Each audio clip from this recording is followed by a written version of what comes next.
Eno yerina obwangu. Oli eweka. Gundi akomyewo. In the name of Allah, beneficent, the giver of all peace, I say to you in the Islamic words of Salam Alaikum. I thank God who has given me this opportunity to speak to you this afternoon concerning issues that have to do with authorship, writing. Alvin Slater once said that the illiterate of the 21st century is not the one who cannot read or write, but one who cannot learn, unlearn, and relearn. So even as we begin to engage today in issues that have to do with authorship, I implore you to open your minds and try to think outside the box. But not only think outside the box, but throw the box away. We have had an interesting discussion from the distinguished lady who made fervent arguments in respect to issues that have to do with love. I know that from the jurisdiction that many of us come from, love can take different connotations. And I would implore some of you to read a book called The Manipulated Man.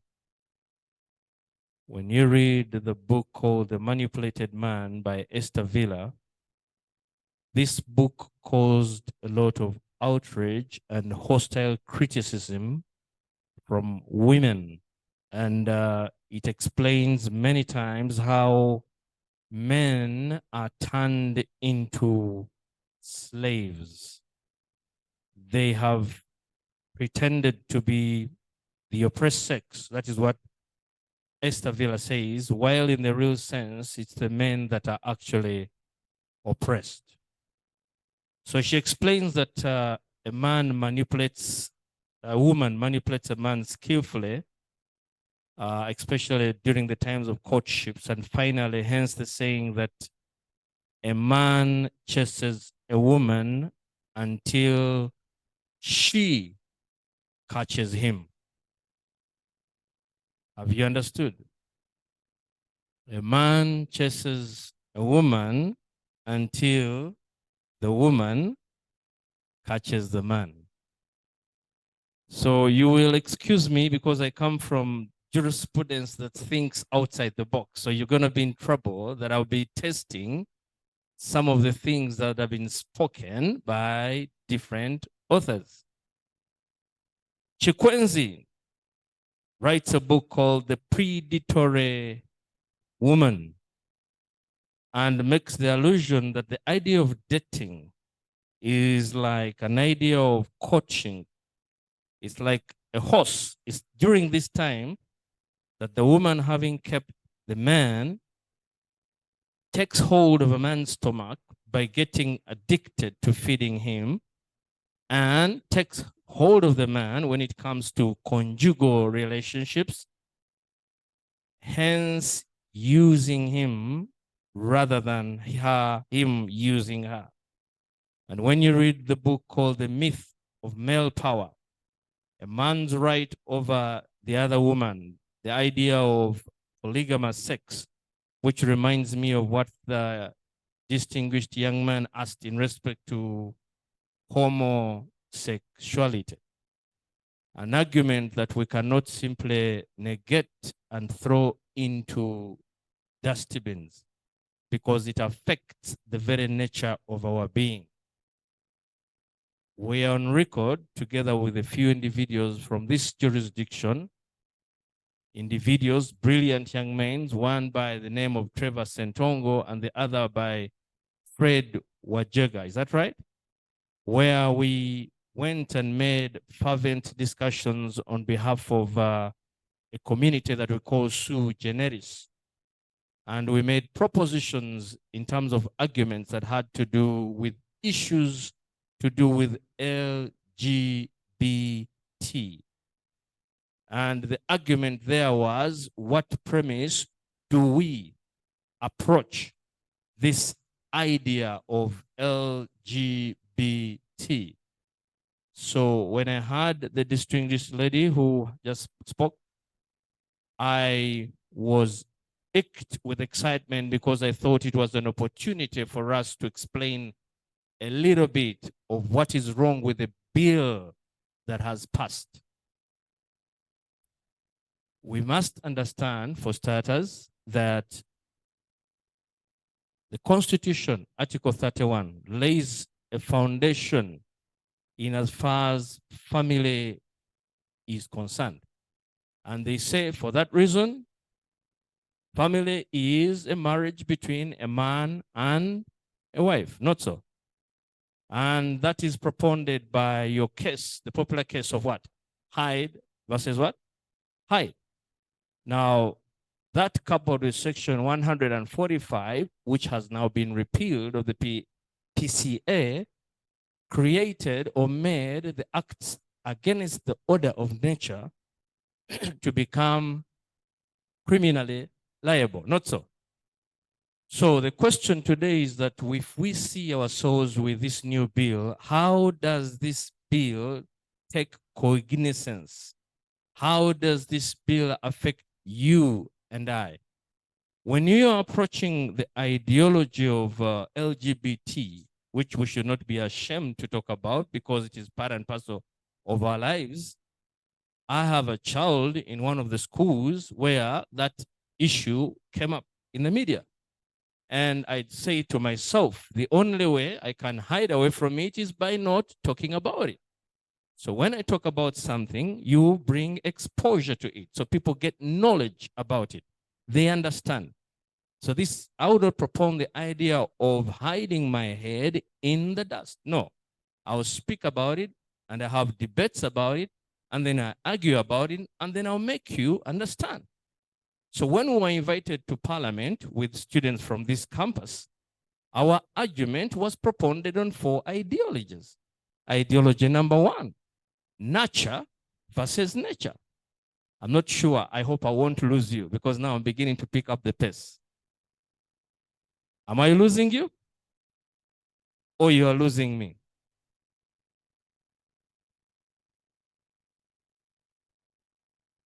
Second argument had to do with the aspect of religion, faith. The third aspect had to do with the aspect of morality versus basically morality.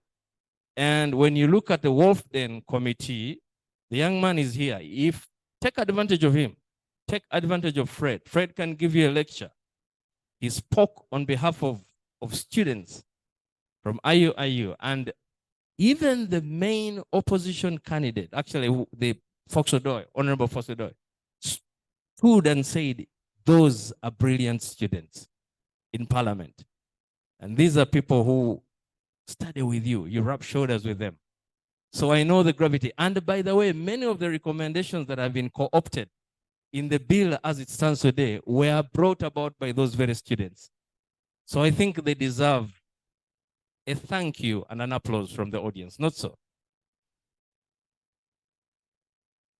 I don't know whether Fred is here. Fred, are you here? Mr. Fred, come.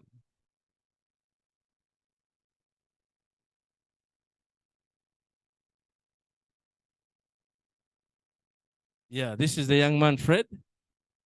Fred, I want you to explain to the audience what you, in just 2 seconds or 3 seconds, the shortcomings of the bill, because when we're introduced like we're talking to lawyers somehow. Hello, good afternoon. My name is Fred Ojega. The Parliament recently passed the Anti-Homosexuality Bill of 2023. We made recommendations to them. A few were adopted, and then I think a few skipped their minds, and some other additions were made into the bill. But briefly, the shortcomings of the Anti-Homosexuality Bill 2023 as it stands are: one, when you look at clause 14 of the bill, it makes it illegal, not in the direct sense, but by implication that if there is a legal firm representing someone accused to be homosexual or LGBT, and that particular person has been found guilty, the implication is that that firm is liable to pay 20,000 currency points. Well, now in law, one currency point is equals to 20,000 shillings. So you can do the math. So this has an effect of infringing or attempting to infringe the non-derogable right of a right to a fair trial, or maybe a right to fair hearing, as well as the right to legal representation, which is guaranteed under Article 28. Well, the aspect of non-derogability that is provided for under Article 44. So as constitutional law scholars, or maybe as people who have studied constitutional law, I believe you'll come across such principles that you cannot limit such a right. So what would be the implication if there is a law that is trying to limit such a non-derogable right? Well, I don't want to speculate, but now the effect will be that would be found unconstitutional. So that is one of the shortcomings of the bill. Well, in as much as the interpretation section, clause 1, attempts to maybe define sex and sexual orientation, the definition is actually limited. It's not exhaustive. And if that particular definition of sex is not exhaustive, it poses a challenge and a danger, which Dr. calls kind of worms.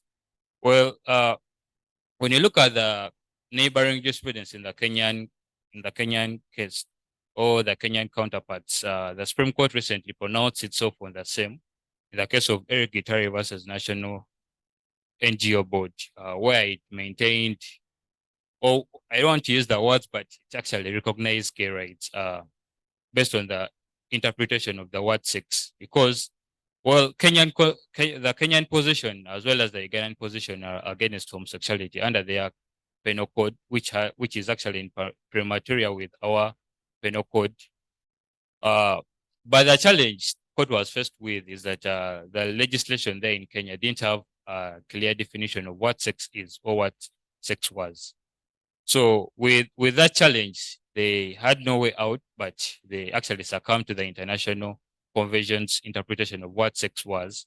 They made reference to a couple of international conventions, but to be specific, they made reference to Article 14 of the European International Convention, and then also Article 17 of the ICPR, where sex was given a holistic definition to include sexual orientation.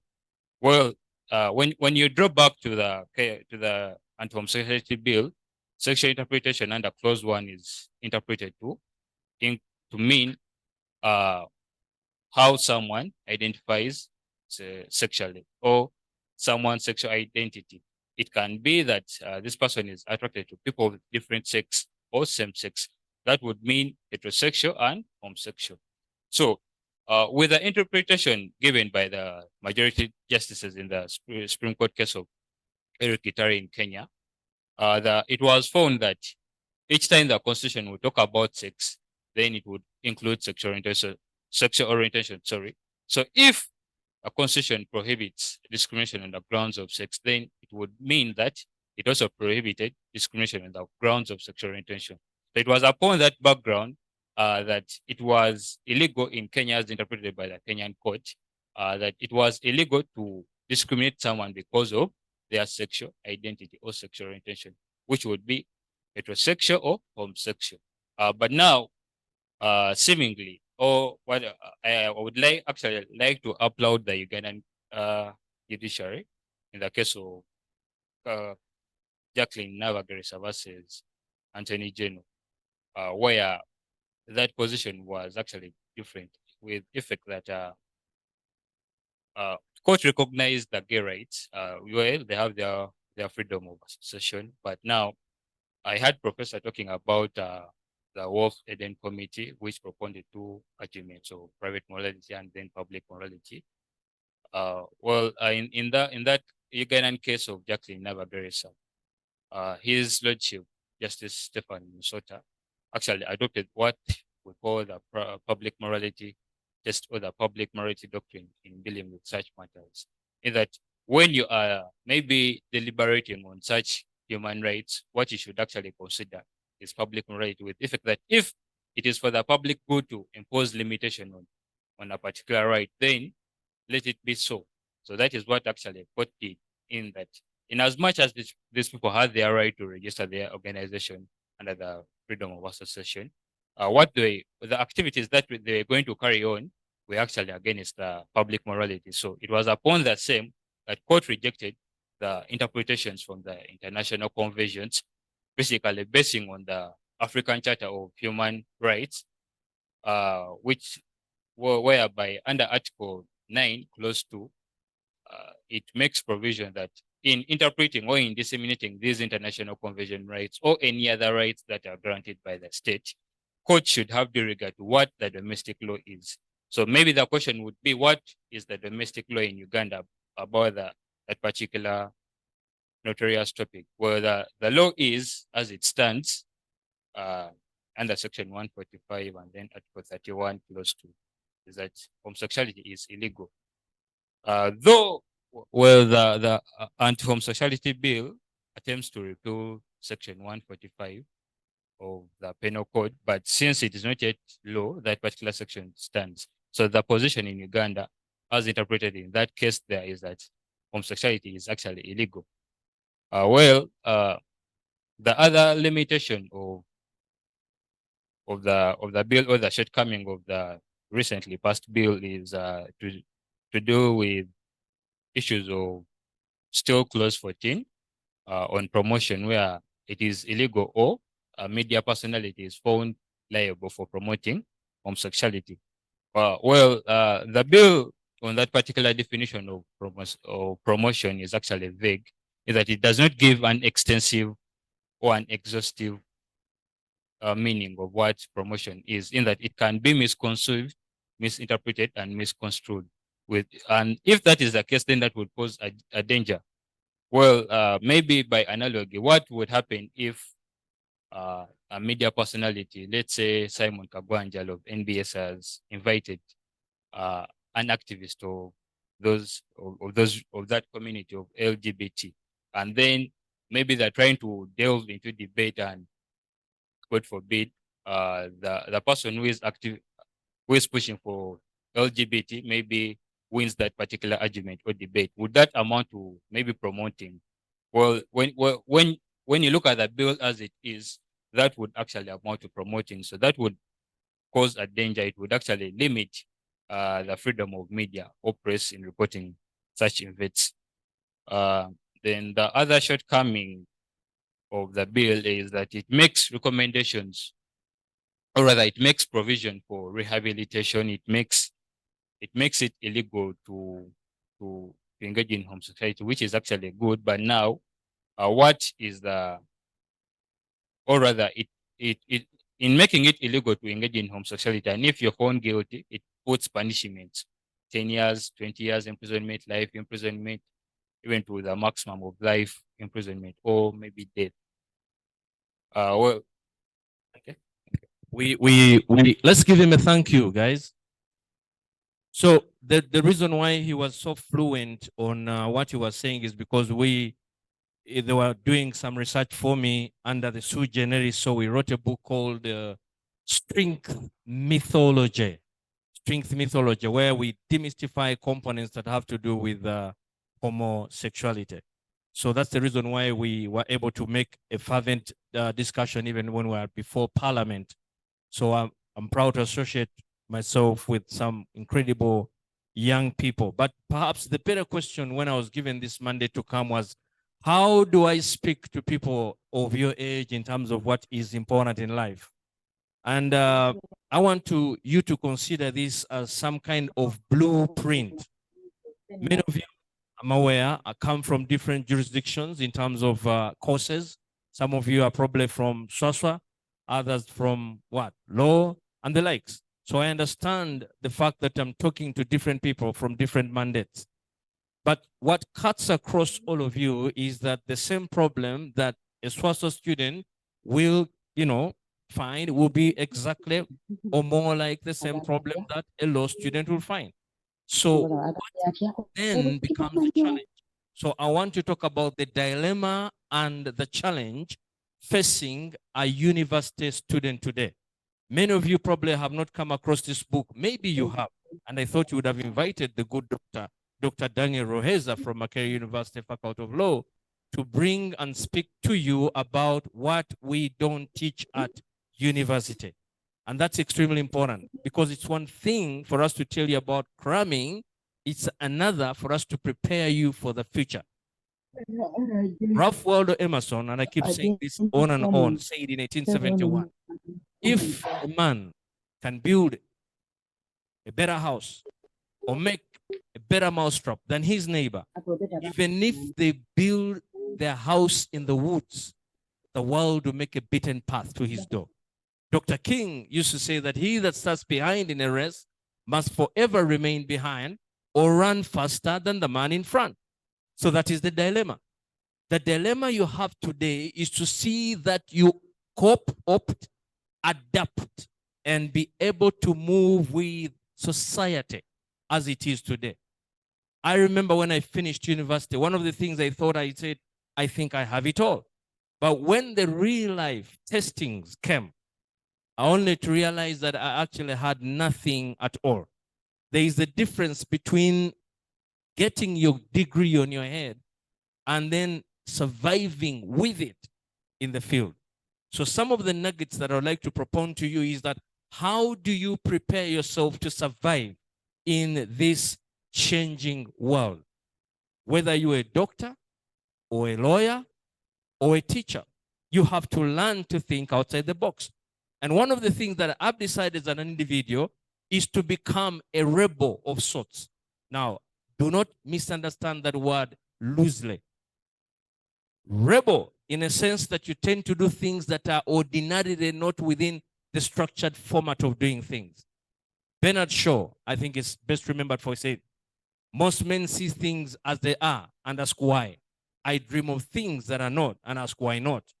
That is the challenge that you have, the dilemma. How do you put yourself in position that the world will look for you? We have so many graduate schools now today. As I speak, Kabale is launching a law school. Busoga University has been taken over by the government. We have probably about 15 law schools. So we're talking about an average of about 2,000 students in law graduating every year. How do you survive? How do you survive? Is it going to be a question of university? Dr. King told us time is going to come when we're not going to be measured by the color of our skins, but by the content of character. So then it means that whatever you do, like Bishop Bamosi used to say, whatever you do it to the best of your ability. I'm speaking about the blueprint of survival. Dr. King used to say, if it falls your luck to be a street sweeper, or if perhaps it falls your luck to do anything, sweep the streets so well like Raphael painted, or like Beethoven composed music, or like Shakespeare wrote poetry. Do your job so well that the dead, the living, and the unborn cannot do it any better. That is the dilemma that you have today. Life has come to a time when people are no longer looking for mediocrity. Some of you probably are aware that now, as we speak now, I am an author of about 35 books. 35 books. As we speak, many of them are in Amazon. All of them are in US Congress, the biggest library in the world. You go to Makerere University, you find them. You go to MUBS, you find them. You go to IUI, you find them. You go to Nkosi, you find them. You go to UCU, you find them. Why? Because we realize that we have to channel ourselves out of the ordinary. So my friends, welcome to being a rebel. And I'm talking about being an intellectual rebel. Are we together? Have I lost you?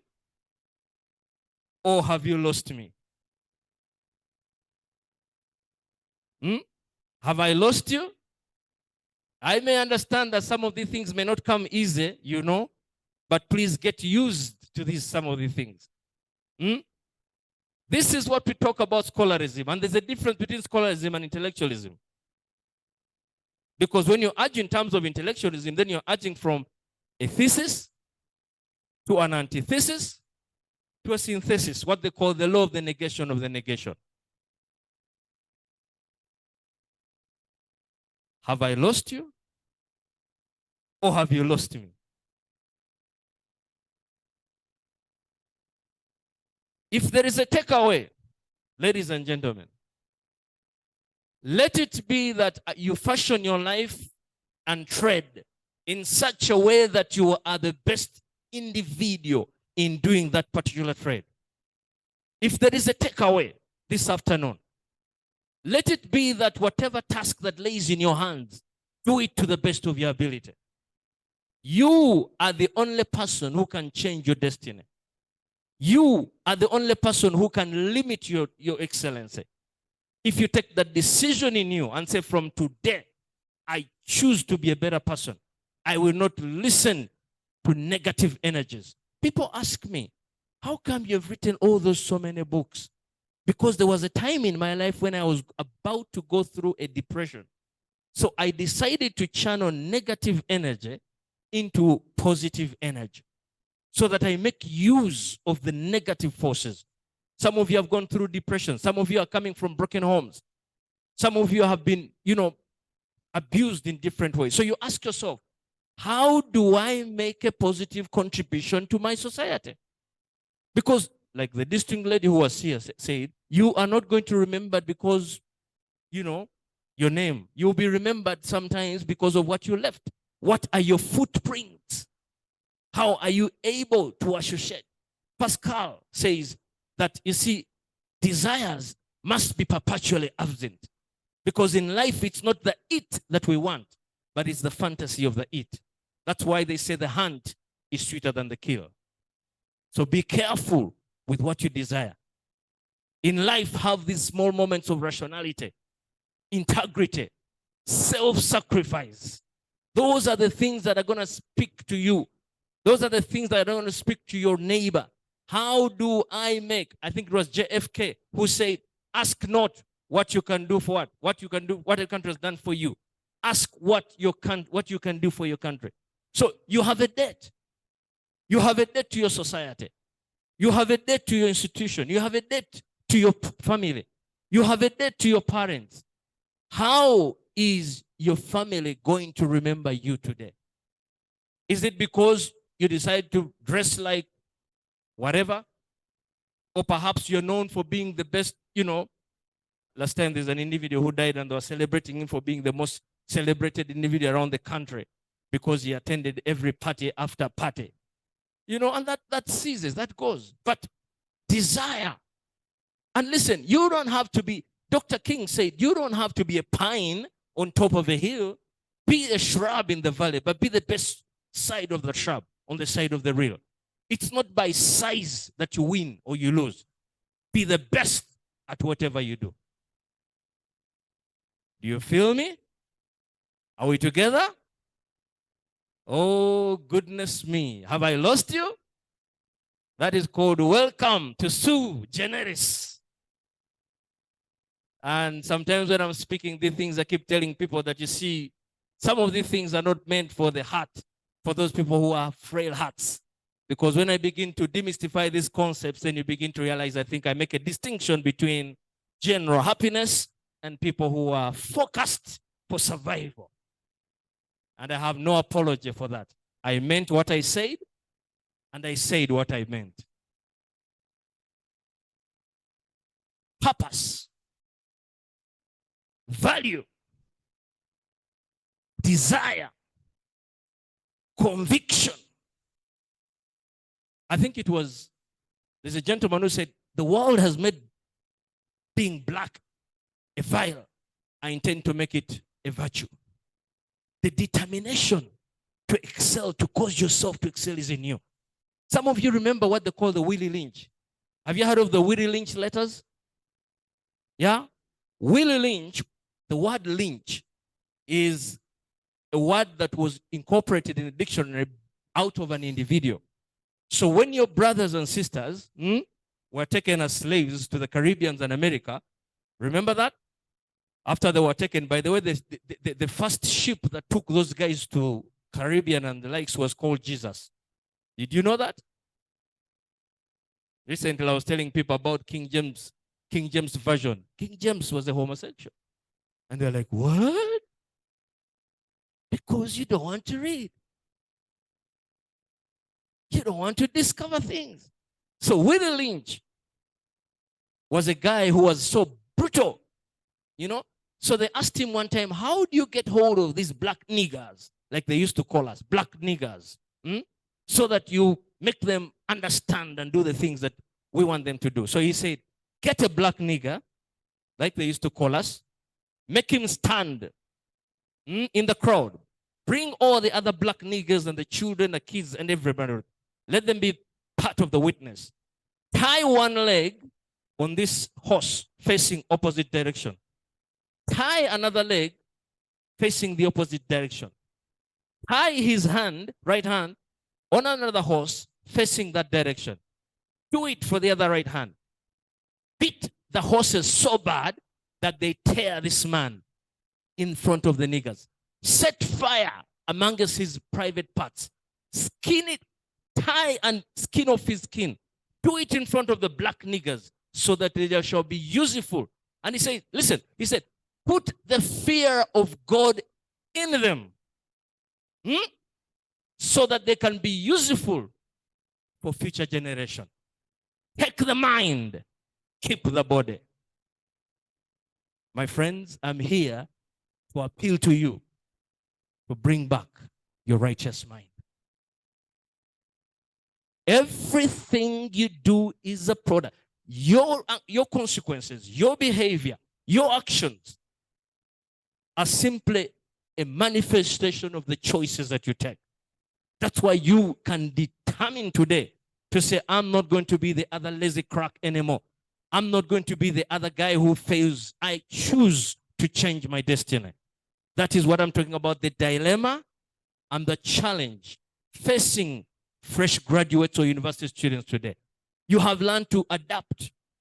One of the, the logo or the whatevers of the Navy in America is adapt, improvise, overcome.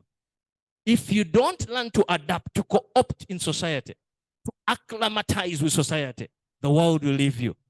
As we speak today, we're talking about artificial intelligence. I came with my business card here, and I can assure you that not very many people have the kind of cards that we do. These have the QR codes behind them. They have got what we call, and these are made here by ordinary people, students, by the way, in this institution who I work with. You know? And so you can understand that when we train you to become the best, we want you to excel at everything we do. Some of these students have won an award under the National Council of Higher Education because of the things that we caused them to do. We made them believe that it doesn't matter anymore whether it is Makerere or UCU or Harvard. You should be as good as anybody on the planet Earth. All you need to do is to believe in yourself. It doesn't matter. Destiny may have put you here, but it's time to rebel against that kind of, castigations from people who don't believe in you. Learn to associate your people with people who change you, people who influence you for the better. And listen, even as you begin to trend on this life daily, we are going to have challenges. I have people who oppose me left, right, and center every day. But you see, that is not an excuse. I have people who don't believe in me, people who will begin critiquing you from A to Z. But that is not an excuse. Those people are meant to sharpen you. When they critique you, take the constructive criticism.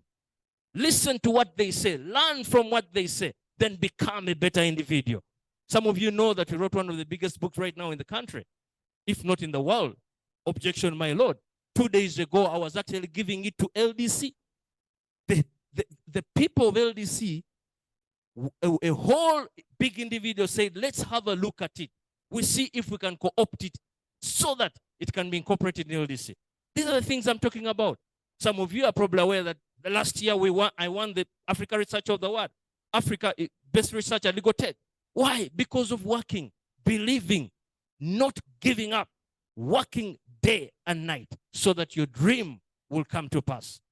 So if there is anything I'm speaking to your heart, my friends, is to arouse that fire in you, to arouse that resilience, that tenacity in you, to say, believe in yourself. It doesn't matter. Your mother may not even believe in you. Some of you are probably forsaken by your father. Some of them don't believe in you. Some of you have to pay school fees, with tears in your eyes. But listen, as long as you're walking that path and you choose to believe in what you're doing and you don't give up, let me tell you, morning is about to come. Morning is about what? To come. The Holy Scripture says, weeping may endure in the what? In the night, but joy comes in the what? In the morning. So, my friend, regardless, I don't want to castigate you. I don't want to belittle you. I want you to believe in yourself. I want you to have that confidence that I am going to make it. I'm going to be the best lawyer. I'm going to be the best engineer. I'm going to be the best accountant. I'm going to be the best professor. I'm going to be the best teacher. Because whatever task that lays in your hand, consider it an opportunity to excel. I was talking about artificial intelligence, which is taking over. Right now, we are actually with a group of people, young men, again, some of them from your university here, where we're coming up with artificial intelligence, the first artificial intelligence in law, where you will be asking the AI. Because whether you like it or not, AI is taking over. Some of you have heard what they call ChatGPT, where you can just put everything and everything comes instantly. We're now doing it to incorporate it in the Suigeneris. These are ideas that are novel. But when you sometimes castigators, don't worry about castigators. Some of you have heard about the Wright brothers. Remember the Wright brothers? The ones who made the airplane, blah, blah, blah. Remember? Do you know how long that thing flew? Less than 3 seconds. Just like from here to there. And man, they celebrated. Now humanity is celebrating because of that. Those ideas.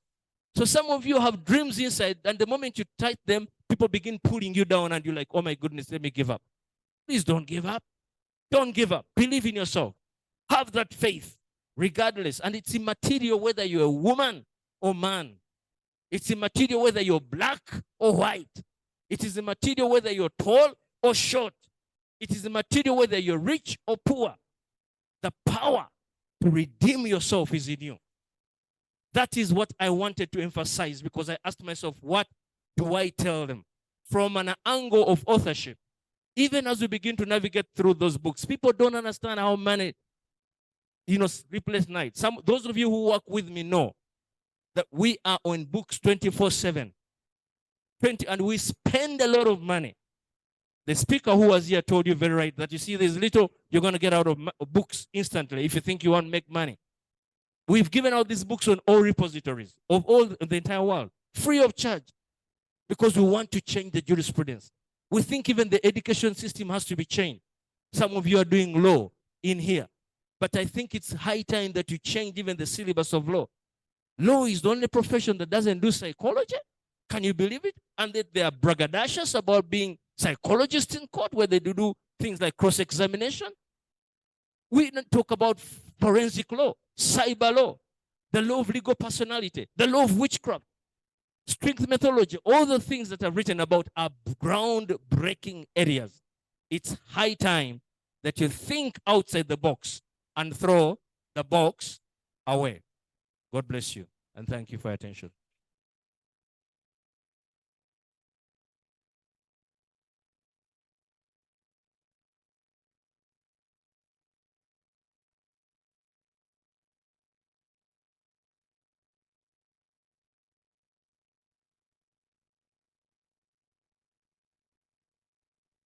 I'm going to get a volunteer among us, the students, to appreciate Dr.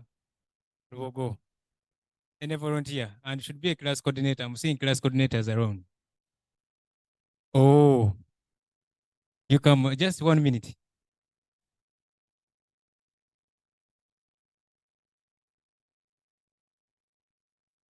and tell them that you are also an author. I will give you time to speak. Just appreciate 1 minute. Thank you so much. My name is Tusim Amos. I'm a law student here. I'm humbled to be here before you, my fellow students, and our very good authors today. I have been yearning to meet Mr. Lubogo, Christopher Isaac. I always check on the academia, and I've been following you. I'm so humbled to be here. I'm really very grateful, and this is going to be my remarkable day in my life. And I wish to be like you.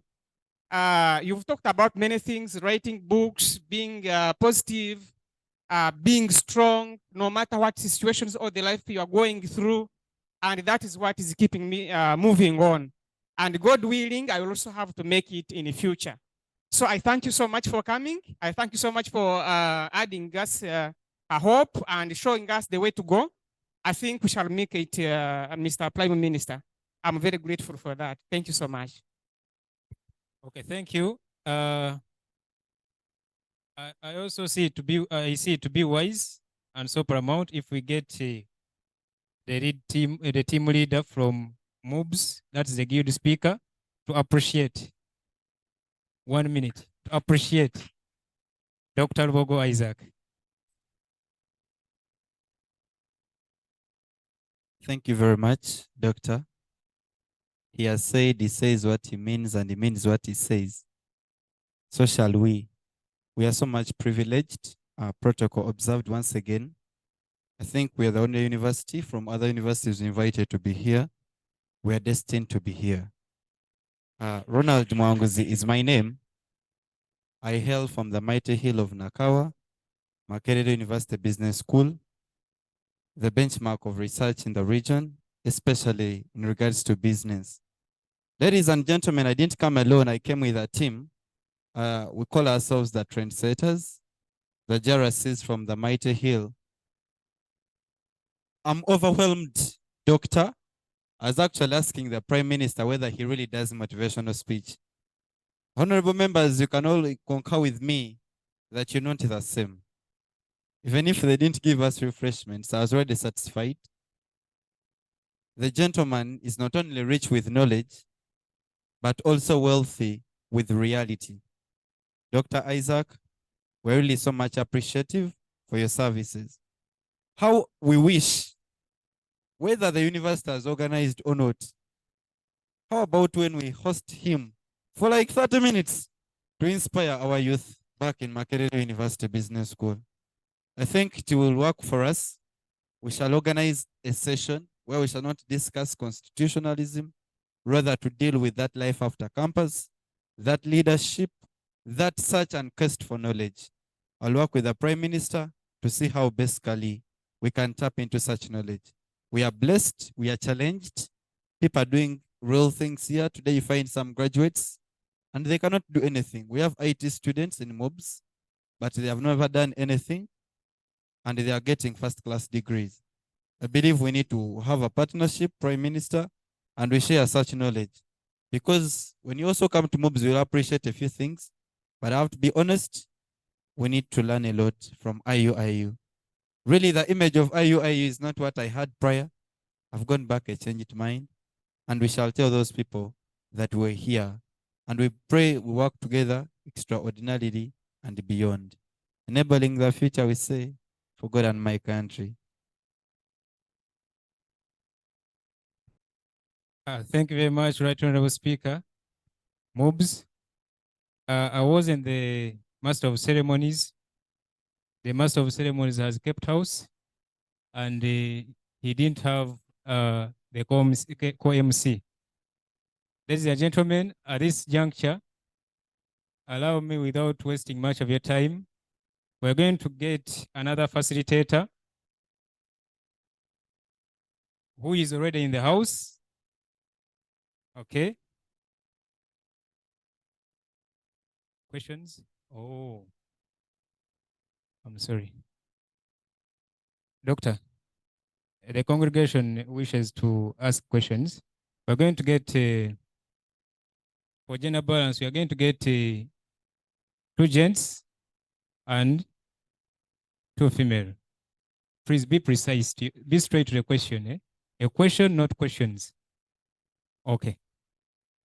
Yes, Andrew.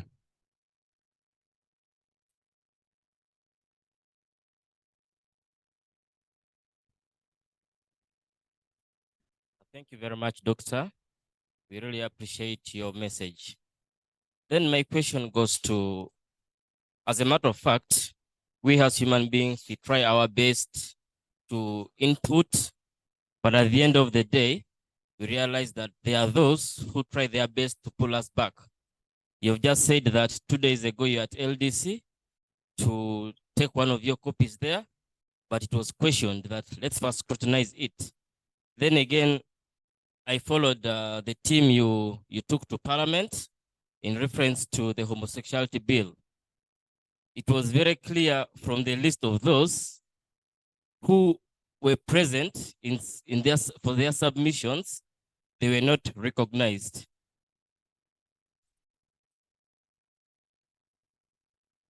Yes, we are getting you, sir.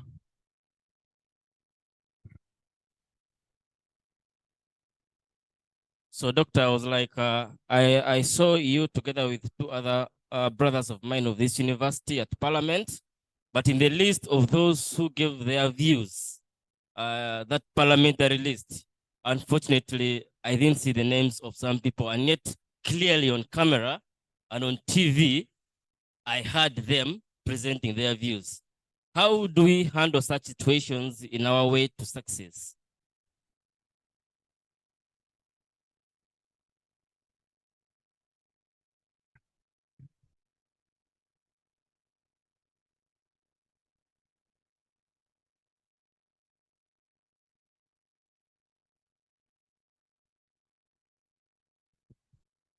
I'm glad you asked that question. Is there any other question? So we can like what? Do once and for all. Yeah. Any other question?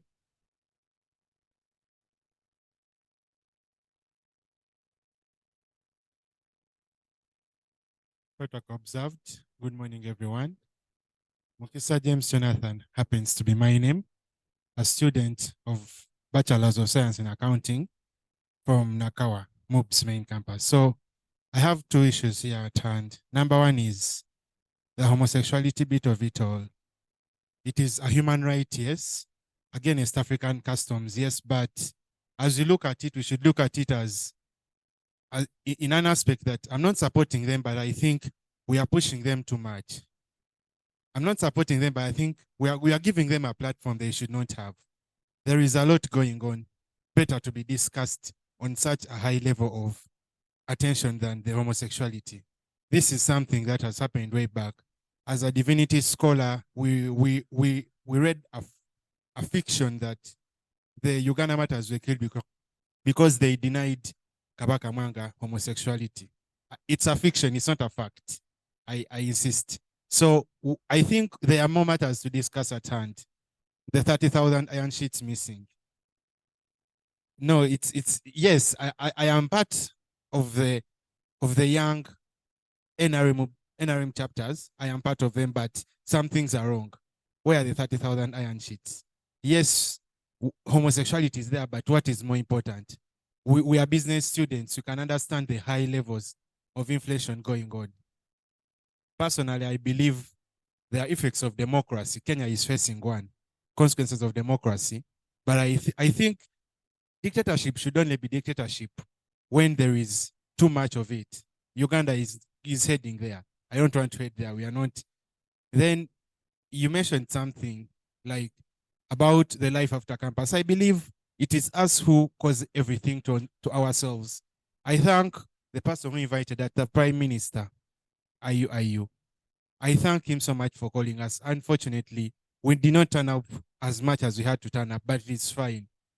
I believe my boss, Mr. Speaker, I happen to be the team coach, the trendsetters. I request through my manager, Madam Speaker, we invite them to Nakawa just to create social capital.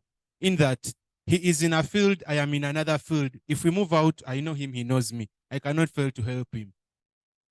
As we study here, we should look at the life after. We are in positions of power and influence. we should look at where do we go next. The lady before mentioned about the choices we make. They too matter. I beg to submit. Thank you, sir. Is there anyone else? Any other question, members? Yeah. Thank you very much, sir. Once again, I'm Magala Fred. I'm a law student, third year. And preferably, I would first of all appreciate that we are inspired and we are motivated. And two, you talked about different obstacles that might try to divert us from the main goal or from focusing from what we want to achieve. And very many people being negative about you or about your progress. Currently, the political environment is going, I don't know how can I say, but just too destroyed, that politics is affecting each and every person and where they are. I think when I talk about politics, mobs, you can know what I'm talking about. As I said, he's from NRM. You find a person who is from the other side and would not like to maybe coordinate with him over some important issues. So how can we be able to divert from that political kind of discrimination and coming into unity in order to achieve the main goal as students? Thank you. Any other question? Yeah. Did we get a question from a lady? Did we have a lady ask a question? There was no lady, right? You don't want to be gender what? Balanced. Hmm?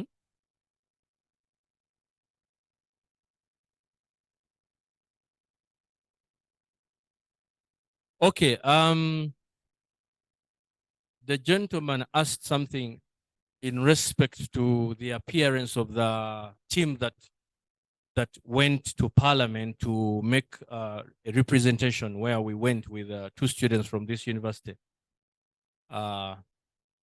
Trevor and Fred. 2 reasons. Number one, we went as Suigeneris. When we reached there, they requested us to speak on behalf of Uganda Christian Lawyers Fraternity, and also on behalf of parliamentary breakfast meetings. So there was a switch of what? Title of sorts. So the person who actually invited us, I think, had not gotten consent from UCLF in terms of telling them, okay, let's these guys speak on your behalf.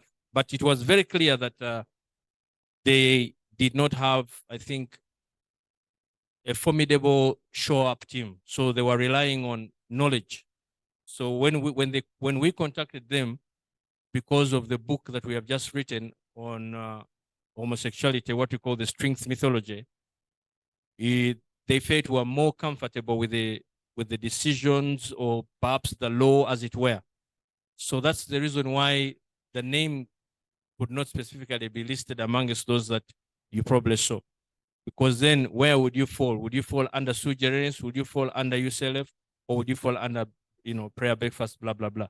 So that is the explanation that I can get in respect to that. But listen, regardless of whether or not your name has actually been put down in writing, or even many times whether or not someone applauds you for what you say, to me and to you, my advice would be that your driving force should not be computed or even be rely on how big or whoever says what. There are many people I know who would come in here and they would not speak because they are like, is this the whole university? Why did you waste my time? There are people who would like, what university? No, I'm not going to come. I saw on the flyer that they shared some other people, individuals whom I know. And I may have reasons to know why they don't wouldn't show up, because of stereotypes, where you stereotype individuals or personalities in terms of where they come from. You had the gentleman saying that he has more respect now for IU because of what he has had, you know, and rightly so. You know, when we went to LDC, I came from UCU going to LDC, but we were stigmatized, you know, and excuse me, even when I was campaigning for guild presidents, many people from traditional schools, like especially the popular market, as you know, had issues until they were listening, until they opened their ears, and every time they heard, they could realize, hey, wait a minute, this guy has sense. And I was elected as the first non-Makerelian guild president in the history of LDC. Why? And then even when I went to do my clerkship at one of the best law firms in the country, some of you probably know it, the biggest law firm in the country, Katende Sempe. When I put my application there, I remember the secretary said, you know, why don't you just leave the things? Then I asked her why. She said, because you are late and I think they won't take you. So I said, is that decision dependent upon you, the secretary, or is it dependent upon other people? She said, it's dependent upon other people. I said, so just give them my application. So she did. And guess what? I was shortlisted. Guess what? I was given the place. Guess what? I worked there for 7 years with people who had graduated summa cum laude. You know? So these are the things I'm telling you. You have the limitation for you to excel is in you. You as an individual. Right now, I am pursuing 3 PhDs at the same time. Now you ask yourself, and please let it not go outside the confines of this room, because then they'll say the man is going to run what? Berserk. And by the way, that's what one professor, vice chancellor, UC told me. I think you're going to run mad. You know? But you see, these are things that I'm telling you. You are the only limitation to yourself. You can choose to do the thing as long as you progress and say, I'm not going to give up. I'm going to change the odds. I'm going to think outside the box and throw that box away. My friend talked about certain aspects that have to do with politicization and the like. We have a book here that is called The Executive Constitutional Mandate. This one, we wrote it, I think, last year, I guess, maybe 2 years ago, something like that. And it covers the history of Uganda as far as constitutionalism is concerned, up to the present time. It's the only book that is current. You can't even talk about Professor Kanyehamba's book in comparison with ours. You can't even talk about other professors. I don't want to mention their names because I might find them on my public defense, you know. But the point I'm trying to say is that everything that you know and you don't know, things to do with the Uganda matters that you mentioned about, the issues of Sekabaka Mwanga, whether or not he was actually homosexual, you know, could actually have to do with the colonial taint that was propounded by those guys, because they felt the only ideal way of, you know, demonizing this guy who was fighting them in terms of colonialism was to make him that he was the what? A homosexual, which was foreign to our culture. But I'm aware that Africans, Nziga, for example, Queen Nziga of Congo, practiced homosexuality, and we have captured it in our book. People don't even know that actually Muslim matters in Namugongo. There are more Muslim matters in Namugongo than Catholics and Protestants combined. People don't know about that. So who should be working on Namugongo every day on Matters Day? You know?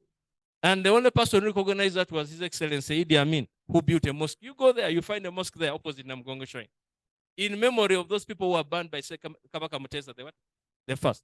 These are things that I'm talking about. But you see, people didn't even know that aspects to do. By the way, and the simple reason was because Muslims by then, if they had to circumcise you, they had to use reeds. And the reeds were, you know, could cause a lot of pain.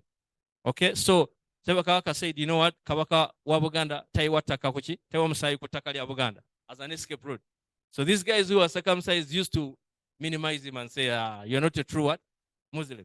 And that's where the vengeance came from, and they got hold of them. And in Buganda by then, they had only 3 places where they used to, like, you know, take people for punishment. And Namugongo was one of them. So when you read my book called Exhausting the Buganda Ghost, there's a book, I don't know, is it here?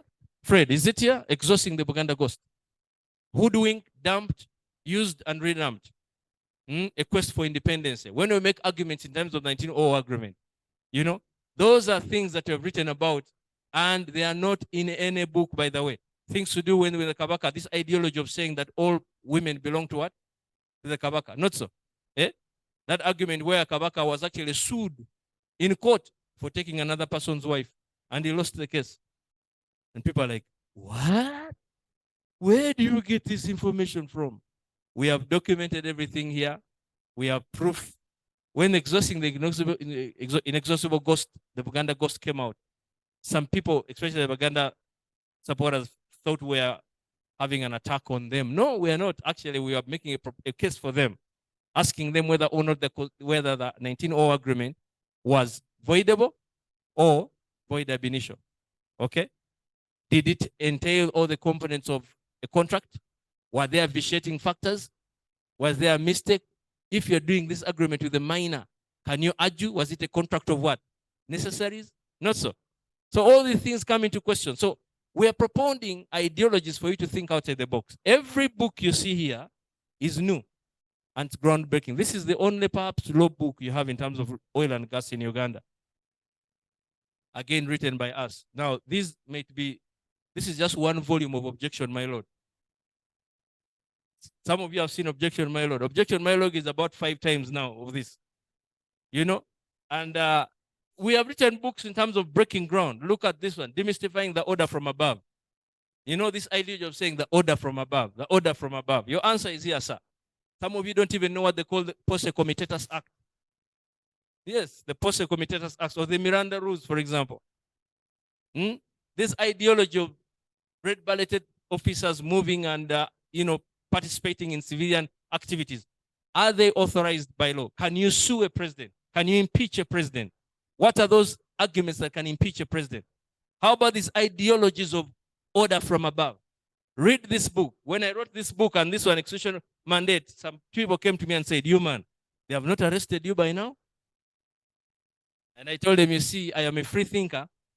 If anyone has a debate against that, then we have this one, law of forensics. These are groundbreaking areas. This ideology where people kill generals, not so, and run on motorbikes, and then the next thing you do, you call Scotland Yard in England, not so, to come and carry out what? Surveys. You have not even appreciated the law of forensics. Here we talk about things to do with blood spatter, DNA. How do you analyze a scene? How do you preserve a scene? Fingerprints. Things to do with tear gas. Do you know that tear gas is under the UN Convention banned as a weapon of war? You can't use tear gas in war. Now you're using it on human beings to stop riots and crowds. Read the law, my friend. You are in trouble. I told you you're in trouble. We're talking about cyber law. I told those guys when they brought out the Computer Misuse Act, I told them, listen, this thing is going to be arrested and thrown out in the tantrums. I told them, read cyber law. You know, even now as I speak, he asked a question in respect to the sodomy issue. Even now as I speak, on the basis of a non-derogable right, which is protected under Article 44, fair hearing, this argument of legal representation, how can you make a law that is clearly offending a non-derogable right? Non-derogable rights are protected, even under the UN Convention, under Article 13. You know, you cannot go against non-derogable rights. Fair representation. Yes, we may believe that these aspects of sodomy and even the loose interpretations of the word sex as opposed to gender, as opposed to sexual orientation. Because for them, they argue homosexuality as one entity. Then they forget that sexual orientation has taken different avenues. Sexual orientation, by the way, and I told them they're opening up a can of worms. I told them I'm not being a false prophet or a prophet of doom, but I'm warning you that this thing is going to go to constitutional court. And they're going to throw it out. If you argue morality, then use African Charter, Article 9, Sub-Article 2. And then Nabagesera versus Attorney General. That's your escape route. But if you're not going to argue that, then you're going to be bound by the decisions of European Convention of Human Rights from Article 8 to 11. You're going to be bound by case law, where they've interpreted sex to mean a relationship between a person and any other gender. We have bestiality in the world. Bestiality is coming in.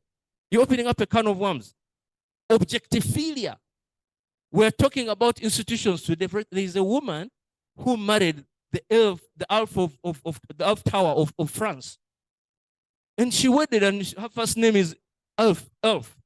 You know? Another one went and married the Great Wall of China. You see what we're so where are we going? So for me to keep quiet and hide my head in the sand, I'm not going to do that. I want to be an object conscious, what they call an object conscious, or a conscious objector, so that I put my feet down and speak. Because if I don't speak, I think it was Edmund Burke who said the only thing necessary for evil to triumph is for good men to do nothing. So do something. Do something. Listen, my friend, when you do something right, they will criticize you. Not so. When you do something wrong, they will do what? They'll criticize you. So do something anyway. God bless.